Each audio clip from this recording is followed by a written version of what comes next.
अश्लील विचारों को कैसे रोकें? गौतम बुद्ध की शिक्षाप्रद कहानी। अगर ना चाहते हुए भी मन में अश्लील विचार आते हैं तो बुद्ध की यह कहानी आपके विचारों को बदल सकती है।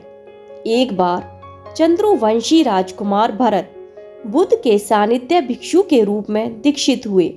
बुद्ध अपने भिक्षुओं को उपदेश देने के साथ साथ उनको भिक्षाटन के लिए भेजते थे, जहां से उनको भिक्षा मिलती। भरत को महात्मा बुद्ध ने भिक्षा लेने के लिए एक श्राविका के घर पर भेजा।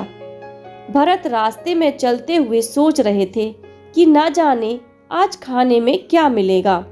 हमेशा महल में खाने के लिए अनगिनत स्वादिष्ट भोजन मिलते थे, लेकिन आज जो भी मिलेगा उसी से काम चलाना पड़ेगा। भरत ने श्राविका के घर पर जाकर भिक्षा के लिए याचना की। श्राविका ने भरत को बैठने के लिए कहा। श्राविका जब अंदर गई थी तो भरत पुनः अपने प्रिय भोजन के बारे में सोच रहे थे। जब श्राविका भोजन लेकर आई तो भरत अचंभित रह गए। भरत अपने प्रिय भोजन को देखकर खुश हो गए। भरत भिक्षा ग्रहण करने लगे। भिक्षा ग्रहण करते हुए भरत सोचने लगे कि उनको हमेशा खाने के बाद कुछ विश्राम करने की आदत है, लेकिन आज उन्हें यहाँ से खाना ग्रहण करने के बाद धूप से होकर वापस आश्रम पहुँचना है। भोजन हो जाने पर श्राविका ने भरत को कुछ समय विश्राम करने के लिए आग्रह किया। भरत पुनः खुश हो गए।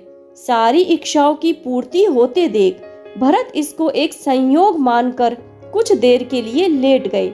लेटते हुए भरत सोचने लगे कि आज तो सोने को मिल गया, लेकिन मेरे सर पर हमेशा के लिए छत का साया तो मिट गया है।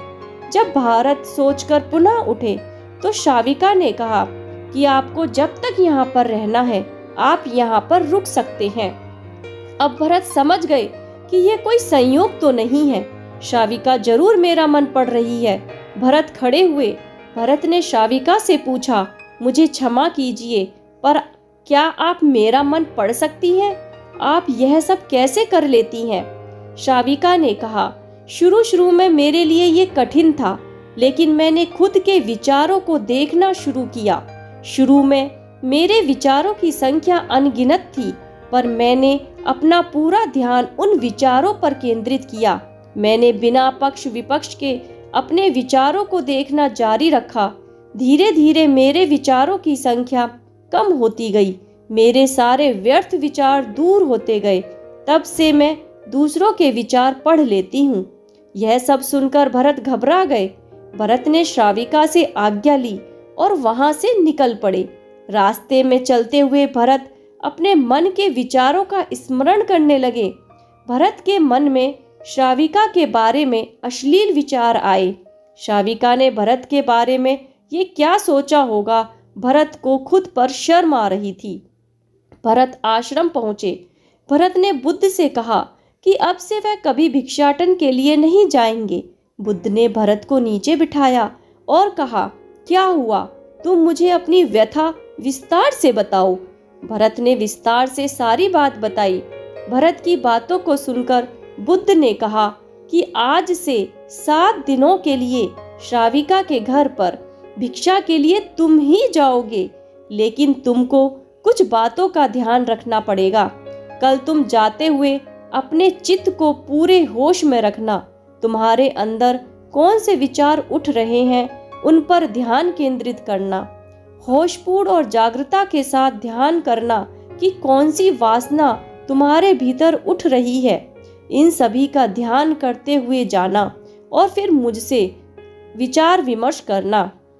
अगले दिन भरत बुद्ध के बताए अनुसार पूरे मार्ग में अपने होश को जागृत रखते हुए चल रहे थे। भिक्षु आज पूरी तरह से जगा हुआ था। जैसे जैसे श्राविका का घर नजदीक आ रहा था, भरत की घबराहट बढ़ रही थी। भरत ने अपनी घबराहट को एक तरफ करते हुए बुद्ध के विचारों पर ध्यान केंद्रित किया। जब भरत श्राविका के घर पर पहुंचा तो उसके दिमाग में केवल एक सन्नाटा था, जिसके भीतर कोई वासना नहीं, कोई कामना नहीं, न कुछ अच्छा पाने की इच्छा थी। भिक्षु भरत ने भिक्षा ली, ग्रहण की और वहां से वापस निकल गया। आज भरत रास्ते में नाचते हुए आया। आज उसको जिस आनंद की अनुभूति हुई वह अद्भुत थी। आज से पहले इस आनंद को उसने कभी महसूस नहीं किया था। भरत ने आश्रम जाकर भगवान बुद्ध को प्रणाम किया। धन्यवाद। दोस्तों, आशा करती हूँ कि आपको ये वीडियो पसंद आई होगी, तो प्लीज़ लाइक और सब्सक्राइब तो ज़रूर करें।